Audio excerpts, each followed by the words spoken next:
Hi everyone! So I wanted to make a quick video today to show you what materials I use and what materials you will need for your class that you'll eventually take with me.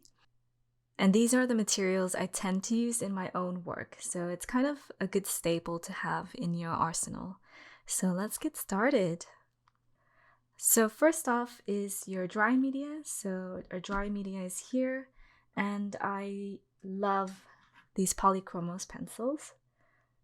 It's by Faber-Castell, and I think it's really rich in its color and texture, so you get both hard lines and a really nice soft texture on the side. So it's really versatile, and it's just very saturated in terms of the pigments and the color. So when you're taking the masterclass, I would like you to have 3 different values. You don't need all the colors, but you need one that's quite light. So a light value, like a medium value, and then a dark value. So 3 values is what I tend to work with. And the color palette doesn't really matter, but I find it more interesting than just using a pencil for the beginning. And you will see why in the masterclass. It's coming soon. So yeah, I always use these Polychromos. I have all the colors in my repertoire, just so I can easily use them out to sketch really quick. And of course you have your sharpener and then your erasers here. So that's it for the dry media that I usually use. And then once we have the sketch and stuff down, then we move on to the wet media. So before we get into the paints, I just want to quickly show you the brushes that I usually use. I love these Winsor & Series 7 paint brushes.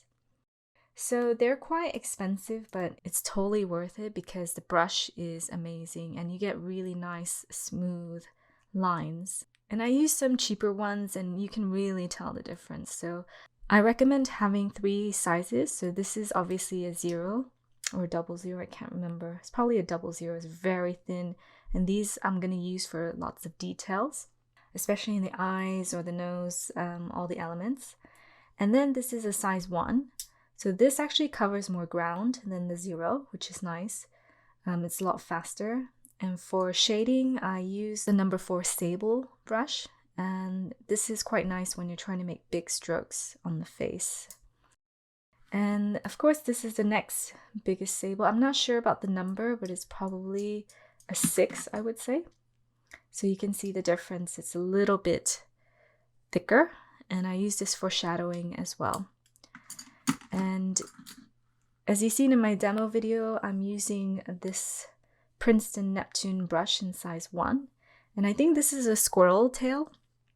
And I use this for getting all of the base wash down, the first wash, where you're covering the whole face. It's good because it covers all the ground really quickly. So you can get a nice big wash like that. Also really good for backgrounds as well. So that's my brushes.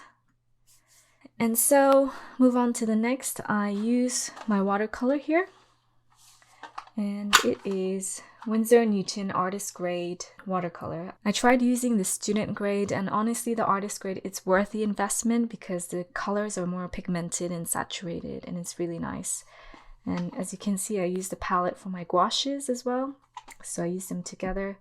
And I generally find that these are all the colors I need.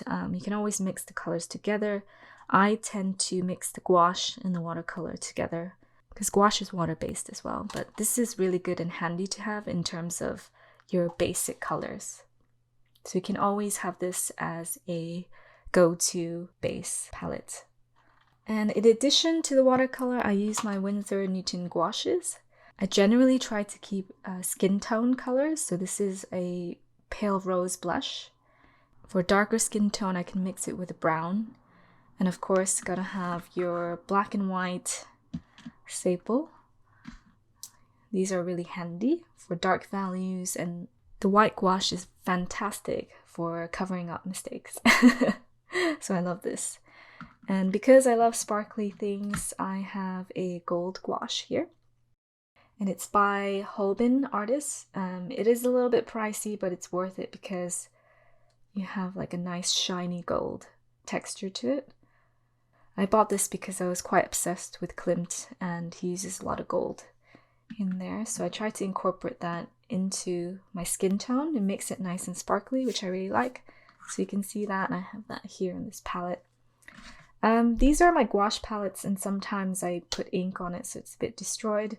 But it's just nice to have these cheap palettes so that you don't have to waste gouache. It just stays there, and once you wet it, it becomes like watercolor. So you're actually saving without wasting any paint. And of course you need a little jar for water. I use a Muji candle holder that's used up, but any jar will do. It's just for the water. And of course you need paper towel and some napkins. So I don't like to waste paper towel because I know I can use them for painting. So I have a basket full of napkins that I just pull out from. It's really good to have when you're like trying to dab if the color is too strong. So recommend putting that in there and just taking it around with you.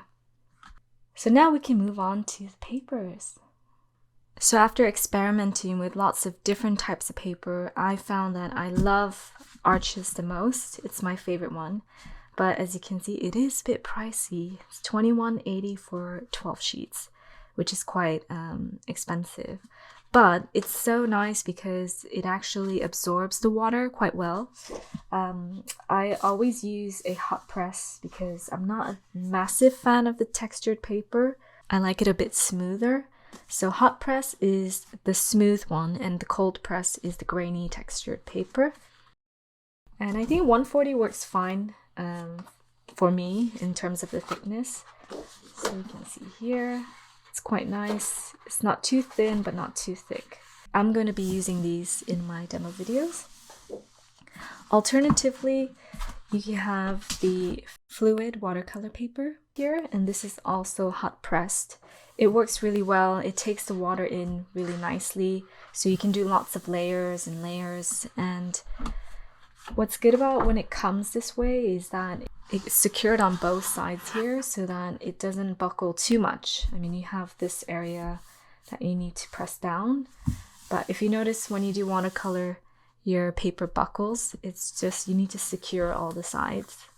A good point is that when you're trying to sell pieces, you want to make sure you have enough leftover space so they can frame it, and so you need more space after that so that you can tape it to the surface so it doesn't wave. So it's a little bit cheaper, it's still a bit pricey. So this is $25, probably plus tax, for 15 sheets, but it is bigger, it's 12 by 16, and it works just as well as Arches paper.